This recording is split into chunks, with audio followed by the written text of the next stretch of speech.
Assalamualaikum. Topik yang kita akan bincangkan pada hari ini adalah berkenaan dengan tumbuhan. Dan ia akan berfokus tentang pancaran biji benih. Mari kita lihat apakah yang perlu kita tahu tentang pancaran biji benih. Pertamanya, pancaran biji benih ialah proses penyebaran ataupun pergerakan benih supaya jauh daripada induk. Induk ini merupakan pokok dewasa.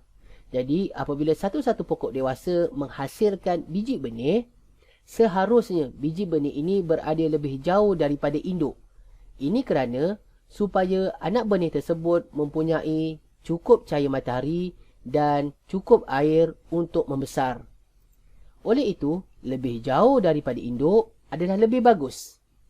Terdapat beberapa cara penyebaran biji benih. Yang pertama, biji benih boleh disebarkan melalui angin. Ia juga boleh digerakkan melalui air. Malah, haiwan dan manusia juga boleh berfungsi untuk pancaran biji benih. Dan akhir sekali, biji benih boleh bergerak melalui letupan.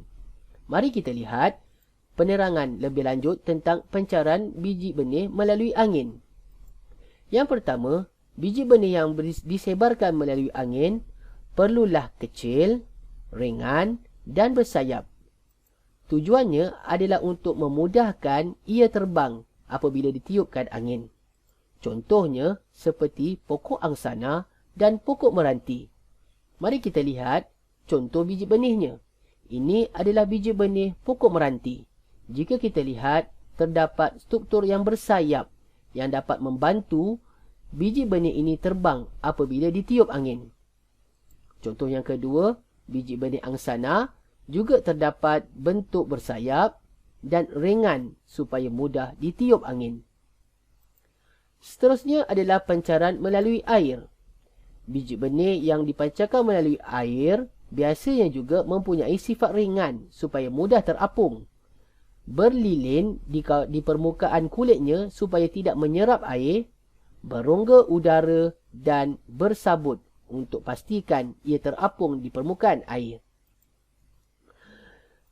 Contohnya seperti buah kelapa dan buah biji benih teratai. Di sini saya sertakan contoh buah kelapa.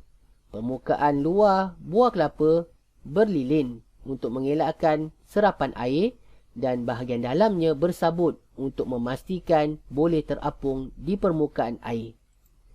Ini pula adalah biji benih teratai. Ruang-ruang ini akan membebaskan biji benih teratai apabila cukup matang. Dan biji benih ini akan terapung di permukaan air untuk bercambah kepada pokok teratai yang baru. Seterusnya adalah pancaran melalui haiwan dan manusia. Keadaan ini lebih mudah difahami kerana biasanya pancaran haiwan dan manusia ini berdasarkan kepada buah-buahan yang boleh dimakan. Apabila buah-buahan yang boleh dimakan ini menghasilkan bau yang menarik dan warna yang terang, ia akan menarik perhatian haiwan dan manusia untuk memakannya. Seperti buah betik, durian ataupun rambutan. Jadi, selesai dimakan, biji benih ini akan dicampak ke tempat lain dan memberi peluang kepada biji benih ini untuk bercambah. Contohnya seperti pokok betik dan kemuncup. Namun, apabila kita bercerita tentang kemuncup, ia tidak boleh dimakan. Ia juga tidak menghasilkan bau. Tetapi, benih kemuncup mempunyai cangkuk untuk menyangkut di kaki haiwan ataupun pada manusia. Jika kita lihat, di penghujung ataupun di bahagian benih kemuncup ini terdapat beberapa cangkuk yang kecil untuk memudahkan ia tersangkut di kaki haiwan. Jadi apabila haiwan itu bergerak ke kawasan yang lain, ia akan gugur dan akan tumbuh di kawasan yang baru. Ini adalah seperti contoh yang merujuk kepada buah yang boleh dimakan. Berwarna terang, menghasilkan bau yang menarik dan isi yang boleh dimakan, menjadikan biji-biji benih pokok betik ini dia akan taburkan ke kawasan yang baru untuk bercambah dan hidup. Akhir sekali, pancaran letupan adalah bersifat biji benih yang kering, merekah supaya ia mudah meletup. Contohnya seperti benih getah dan pokok kembung. Di sini saya sertakan contoh biji getah yang biasa kita temui di kebun-kebun getah. Kelongsong biji getah akan meletup dan membebaskan biji-biji getah ini jauh daripada pokok induk getah. Ini pula ialah biji benih pokok kembung. Dalam keadaan yang belum matang, kelongsong ini berwarna hijau.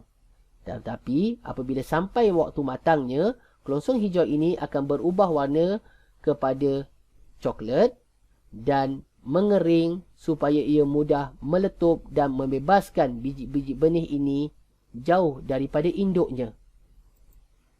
Kesimpulan daripada hasil pembelajaran kita ini ialah tumbuhan memancarkan biji benih untuk berada jauh daripada induknya.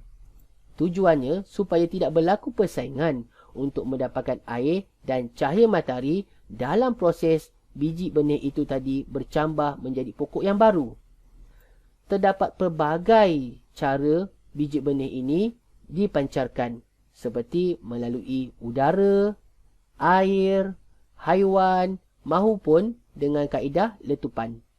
Itu saja kandungan pelajaran kita pada hari ini. Semoga bermanfaat kepada anda. InsyaAllah. Assalamualaikum.